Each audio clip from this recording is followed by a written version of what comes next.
जय श्री कृष्णा। राधे राधे। कन्या राशि और राहु का गोचर। साथियों, अभी 18 मई 2025 में राहु अपना राशि परिवर्तन करने वाले हैं।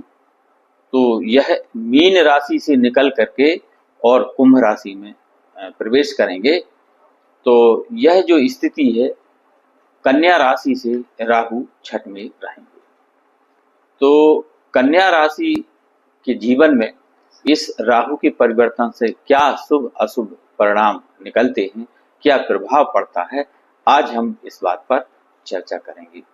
वैसे हमारे ज्योतिष शास्त्र के अनुसार छठे राहु को शुभ कहा गया है, यानी किसी भी राशि से यदि राहु छठमा है तो उसे शुभ माना गया है, क्योंकि छठमा जो भाव है कुंडली के, सिक्स जो हाउस, यह रोग, ऋण और शत्रु का भाव कहलाता है। तो राहु जब वहां पहुंचता है तो इनका विनष्ट कर देता है, इनका सफाया कर देता है ना, चाहे रोग हो, चाहे शत्रु हो, या किसी प्रकार का कोई कर्ज या ऋण हो। तो ये कन्या राशि वालों के लिए बहुत ही अच्छा और शुभ परिवर्तन है। तो आज हम इस पर चर्चा करेंगे। यदि आपकी जन्म पत्रिका देखें तो आपके प्रथम भाव में यदि 6 अंक लिखा है, या फिर आपके 6 नंबर अंक पर आपकी कुंडली में चंद्रमा लिखा है, तो आपकी कन्या राशि होगी। प्रिय साथियों, राहु अभी 18 मई 2025 रात्रि शाम 7:30 से अपनी जो वर्तमान राशि है वह मीन राशि से निकल करके और कुंभ राशि में प्रवेश करेंगे। जैसा कि आप जानते हैं, राहु और केतु दोनों वक्री चलते हैं, तो अपनी अपोजिट राशि यानी कि कुंभ राशि में ये प्रवेश करेंगे और 5 दिसंबर 2026 की रात्रि 9:25 तक कुंभ राशि में ही रहेंगे। यानी ये जो गोचर है पूरे 18 महीने यानी 1.5 वर्ष चलेगा। तो इस पीरियड में क्या शुभ अशुभ परिणाम मिलते हैं, विवाह योग जातक हैं उनके विवाह के क्या रिजल्ट निकलते हैं, आज इस पर हम चर्चा करने वाले हैं। वीडियो को आगे बढ़ाएं इससे पहले छोटा सा निवेदन कि चैनल पर यदि आप नए हैं और अभी तक आपने सब्सक्राइब नहीं किया है तो सब्सक्राइब जरूर कर लें, जिससे आगे आने वाले वीडियो का नोटिफिकेशन आपको तुरंत मिले और इस तरह की शास्त्र सम्मत और सटीक जानकारी आप तक तुरंत पहुंच सके। वीडियो को अधिक से अधिक लोगों तक पहुंचाएं, अपने दोस्त और रिश्तेदारों को भी शेयर करें, जिससे उनको भी इसका लाभ मिले और आप इस पुण्य कार्य में भागीदार बन सकें। ज्योतिष, वास्तु या फिर विवाह से संबंधित कोई समस्या है, कोई प्रॉब्लम है, तो वीडियो में दिए गए नंबर पर आप संपर्क कर सकते हैं और थोड़ी सी नॉमिनल फीस जमा करके अपनी समस्या का कारण और निवारण दोनों प्राप्त कर सकते हैं। अपने बच्चों की कुंडली बनवाने अथवा विश्लेषण करने या फिर परिवार में विवाह योग लड़का लड़की हैं तो उनकी कुंडली बनवाने या फिर कुंडली का विश्लेषण करने के लिए भी आप संपर्क कर सकते हैं। साथियों, हमारे पास लगभग 90% 95% ऐसी कुंडलियां आती हैं कि जो लोग बोलते हैं कि गुरुजी रिश्ते तो आते हैं लेकिन बात फिक्स नहीं होती, और अब तो रिश्ते आना ही बंद हो गए हैं। यानी बच्चों के विवाह में बहुत ज्यादा देरी हो रही है। पहले 20-22, इसके बाद 25-26 और अब 30-31 और 32 वर्ष में बच्चों के विवाह होने लगे हैं। बहुत देरी हो रही है, यानी लगभग 30 के आसपास बच्चों के विवाह हो रहे हैं, अच्छे रिश्ते नहीं मिलते। तो इसके लिए भी आप उपाय या उनका निवारण जो भी है वो करा सकते हैं। और परिवार में कोई समस्या है, बीमारी की समस्या है या फिर कर्ज की बोझ के तले दबे हैं, व्यवसाय अच्छा नहीं चल रहा है, कोई व्यसन की समस्या है, पति पत्नी में अनबन है या रिलेशनशिप में कोई दिक्कत आ रही है, तो इस तरह की कोई गंभीर समस्या है, प्रॉब्लम है, तो उसके लिए भी आप संपर्क कर सकते हैं और थोड़ी सी फीस जमा करके उस पर कंसल्ट आप कर सकते हैं। और कमेंट में हर हर महादेव लिखना बिल्कुल न भूलें। क्योंकि जब भी आप हर हर महादेव लिखते हैं या बोलते हैं तो आपके हृदय में शिव तत्व जागृत होता है, शिव जी की कृपा होती है और अचानक से आपके सभी काम बनने लगते हैं। तो हर हर महादेव। आइए अब बात करते हैं कि कन्या राशि वालों के लिए यह जो छठा केतु है तो यह क्या फल देने वाला है, क्या इनको लाभ मिलने वाले हैं, इस पर आज हम चर्चा करते हैं विस्तार से। साथियों आइए देखते हैं कि ज्योतिष शास्त्र के अनुसार जो छठा राहु है यह शुभ माना गया है, यानी इसके सभी फल शुभ होते हैं। तो सबसे पहली स्थिति देखते हैं कि यदि कोई आपको पुरानी बीमारी है या कोई गंभीर रोग या किसी इस तरह की समस्या है तो उस रोग का इसमें इस पीरियड में जो 1.5 साल का पीरियड है उसमें बीमारी समाप्त हो जाएगी, रोग का नाश हो जाएगा। और यदि आपका कोई शत्रु है तो शत्रु की तो खैर नहीं, ये जो राहु है उसको बिल्कुल विनष्ट कर देता है, नष्ट भ्रष्ट कर देता है।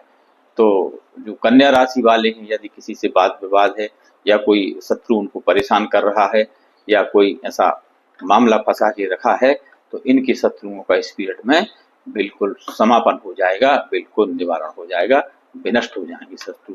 या तो आपका सामना ही नहीं कर पाएंगे और यदि सामना कर रहे हैं तो आपके सामने टिक नहीं पाएंगे, वैसे तो वे खुद ही विनष्ट हो जाएंगे। और इसके अलावा यदि आपने कोई ऋण ले रखा है या लोन ले रखा है तो इस पीरियड में वह लोन चुकता हो जाएगा। या फिर कई जातक ऐसे हैं जो किसी बड़े काम के लिए लोन लेना चाहते हैं, अप्लाई आपने किया हुआ है तो पिछले कई वर्षों से वह स्वीकार नहीं हो रहा था, तो इस पीरियड में आपका वह लोन स्वीकार हो सकता है, हो जाएगा बल्कि। और जो नौकरी पेशा लोग हैं तो उनके लिए लाभ के भी अवसर मिल रहे हैं और जो लोग बेरोजगार हैं उनको नई नौकरी के चांस मिल रहे हैं। यदि आप कोई राजनीतिक पार्टी में हैं या कोई सोशल वर्क कर रहे हैं तो उससे भी आपके लाभ बन रहे हैं, यानी पार्टी में भी आपका अच्छा खासा नाम होगा। और यदि आप व्यापारी बंधु हैं तो बड़े लाभ की स्थिति आपकी बन रही है। यानी ये जो छठा केतु है छठा राहु, यह हर तरफ से कन्या राशि वालों को लाभ दिलाने वाला है। यानी जब भी आप ये समझें कि छठा जो राहु है यह कन्या राशि वालों को जैसे ही मीन राशि के से निकलकर कुंभ राशि में प्रवेश करेगा तो आपकी अचानक से सारी स्त्रियां सुधार की तरफ आ जाएंगी। यानी अभी तक 2-2.5 साल में जितनी आपको 1.5 साल में परेशानी हुई है उससे कई गुना आपको लाभ मिलने वाला है। और अगली स्थिति देखते हैं कि भूमि भवन या वाहन यदि आप खरीदने का मन बना रहे हैं तो उसके भी योग दिख रहे हैं। यानी आप भूमि खरीद सकते हैं, मकान भी ले सकते हैं या कोई पुराना वाहन बेच करके नया वाहन खरीदना चाहते हैं तो वाहन के भी योग दिख रहे हैं। यानी स्थायी संपत्ति से आपको लाभ के योग दिख रहे हैं। और इसके बाद धन के मामले में देखें तो धन की स्थिति भी अच्छी है, अचानक से कोई धन लाभ आपको हो सकता है। या तो पुराना कोई पैसा फंसा हुआ था वह मिल जाएगा, या फिर परिवार में कोई बंटवारा होना था या संपत्ति की कोई खरीद है पारिवारिक या स्थायी संपत्ति, तो उससे भी आपको लाभ होने वाले हैं। यानी कोई बड़ा लाभ आपको अचानक से मिलने वाला है इस पीरियड में। और यदि कोई पुराना विवाद पड़ा हुआ है तो यह 18 मई के बाद यह विवाद आपको सुलझ जाएगा। कोई कोर्ट कचहरी का मामला है तो यह आपके पक्ष में हल हो सकता है। यानी कि कुल मिलाकर आपकी बहुत अच्छी स्थिति बनने वाली है। तो कन्या राशि के जो जातक हैं बिल्कुल आप खुश हो जाएं, प्रसन्न हो जाएं और घर में कोई मांगलिक या शुभ कार्य हो सकता है। यदि विवाह योग लड़का या लड़की हैं तो उनके विवाह के योग बनने वाले हैं योग। यदि माता पिता कन्या राशि वाले तो उनके बच्चों के विवाह के योग बन सकते हैं। और बच्चे स्वयं कन्या राशि के हैं तो उनके विवाह के योग दिख रहे हैं। यानी इस पीरियड में, इस अवधि में उनके विवाह के योग बन रहे हैं। अचानक से कोई रिश्ता आएगा रिश्ता फिक्स होगा और शादी होकर रहेगी। और वैसे भी अभी 14 मई तक विवाह के योग हैं, यानी आधा यह अप्रैल का महीना और आधा मई का महीना। 14 मई की बाद से फिर विवाह होना बंद हो जाएंगे, क्योंकि इसके बाद मुहूर्त नहीं है, देवगुरु बृहस्पति अस्त रहेंगे। तो अभी लगभग 1 महीने ये विवाह के योग हैं। तो अचानक से यदि कोई रिश्ता आता है तो परिवार की पूरी तरह जांच परख कर लें। यदि आपकी लायक परिवार है, आपकी बराबरी का है और बच्चों का मेल हो रहा है तो आप विवाह कर सकते हैं, तो विवाह भी होगा। और अगली स्थिति देखते हैं कि घर से दूर जाने का भी योग दिख रहा है, यानी कोई भी आप नौकरी पेशा या व्यापार के सिलसिले में घर से दूर अपने देश में जा सकते हैं। और विदेश जाने का जो लोग सपना देख रहे थे कई वर्षों से, तो उनकी पीआर लग सकती है, विदेश भी आप जा सकते हैं। अब वह चाहे पढ़ाई के सिलसिले में हो, चाहे नौकरी के सिलसिले में हो, अथवा व्यापार के सिलसिले में हो, मतलब विदेश जाने की भी यह तमन्ना आपकी पूरी हो जाएगी। क्योंकि यह जो राहु है छठा, यह विष पूरी करता है, यानी आपकी जो कामनाएं हैं, आपकी जो मनोकामनाएं हैं, इस अवधि में 18 महीने का जो पीरियड है इसमें वह पूरी हो जाएंगी।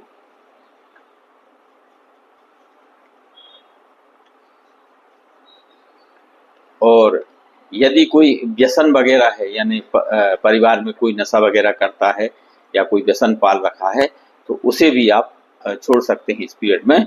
यानी आप छोड़ना चाहते लेकिन लत के कारण छोड़ नहीं पा रहे थे, तो ये स्थिति ऐसी है कि व्यसन से भी आपको मुक्ति मिलेगी। और जो मेहनत करने वाले हैं तो वह धैर्य रखें, उनको हर प्रकार से लाभ मिलेगा। बस इस बात का ध्यान रखें, राहु थोड़ा सा चिड़चिड़ापन पैदा करता है, तो अपना व्यवहार, अपना आचार विचार व्यवहार बिल्कुल संतुलित रखें और मधुर रखें। व्यापारी हैं तो मीठा बोलें, अपनी वाणी पर नियंत्रण रखें, क्योंकि व्यापार में आप अच्छा बोलेंगे, मीठा बोलेंगे तो आपका बिजनेस व्यापार बढ़ेगा। और आने वाले ग्राहक से यदि अच्छा व्यवहार नहीं करेंगे तो उसमें व्यवहार में थोड़ा सा व्यवसाय में दिक्कत आएगी, इसलिए अपना व्यवहार मधुर रखें। और स्वास्थ्य का भी आपको ध्यान रखना है, क्योंकि बीमारी अच्छी होगी लेकिन खान पान पर ध्यान रखना पड़ेगा, यानी गलत खान पान या बाहर के खाने से इस पीरियड में आपको बचना है। और लेन देन में थोड़ी सावधानी रखना है। यदि कोई बड़ा कार्य या व्यापार करने वाले हैं या कर रहे हैं तो इसमें बड़ा पैसा आपको उधार नहीं देना, क्योंकि इस पीरियड में बड़ा जो पैसा है या बड़ी राशि है यह फंसने के संकेत दिख रहे हैं। और छोटी मोटी बातों को आपको नजरअंदाज करना है, यानी अपनी तरफ से किसी भी विवाद को बढ़ावा नहीं देना है। तो साथियों, ये थी कन्या राशि वालों की छठे राहु की स्थिति। यानी कुल मिलाकर छठा जो राहु है यह ज्योतिष शास्त्र के हिसाब से शुभ तो माना गया है, लेकिन पूरे इसके शुभ परिणाम भी मिलते हैं। और अब देखते हैं कि उपाय के तौर पर आपको क्या करना चाहिए। यदि इसके बाद भी कोई प्रॉब्लम आती है, कोई परेशानी आती है, तो आप पहला उपाय है कि आप श्री भोले बाबा को, शिव जी को आप जल देना है, उनका पूजन करना है। और हनुमान जी को भी आप पूजन कर सकते हैं। और गरीबों की आप मदद करें। ये 2-3 ऐसे टिप्स हैं कि हनुमान जी का पूजन करें, शिव जी को जल अर्पित करें और जो गरीब असहाय लोग हैं उनकी मदद जरूर करें जितना भी संभव हो सके। तो इससे राहु प्रसन्न होता है और राहु भी आपको सपोर्ट करेगा। प्रभु की कृपा होगी और आपके सभी कार्य बनने लगेंगे, लाभ होगा। तो जय श्री कृष्णा, राधे राधे। वीडियो पसंद आए तो लाइक, शेयर और सब्सक्राइब करें। अपने दोस्तों और रिश्तेदारों को भी शेयर करें, जिससे उनको भी इसका लाभ मिले और आप इस पुण्य कार्य में भागीदार बन सकें। ज्योतिष, वास्तु या विवाह से संबंधित कोई प्रॉब्लम है, कोई समस्या है, तो वीडियो में दिए गए नंबर पर आप संपर्क करें और थोड़ी सी फीस जमा करके अपनी समस्या का समाधान पाएं। परिवार में कोई अनबन है, परिवार में कोई प्रॉब्लम है, चाहे व्यसन की हो, नशे की हो, या फिर किसी रिलेशनशिप में दिक्कत आ रही है, या बच्चों की पीआर नहीं लग रही है, चाहे पढ़ाई के लिए विदेश जा रहे हों, अथवा नौकरी के लिए या फिर व्यवसाय के लिए विदेश जाना है, या विदेश में है तो पीआर नहीं लग रही, तो उसके लिए भी आप संपर्क कर सकते हैं, रेमेडी ले सकते हैं। तो जय श्री कृष्णा, राधे राधे, और हर हर महादेव लिखना ना भूलें, क्योंकि जैसे ही आप हर हर महादेव लिखते या बोलते हैं, आपके हृदय में शिव तत्व जागृत होता है, शिव जी की कृपा होती है और आपके सभी काम अचानक से बनने लगते हैं। तो हर हर महादेव, जय श्री कृष्णा, राधे राधे, धन्यवाद।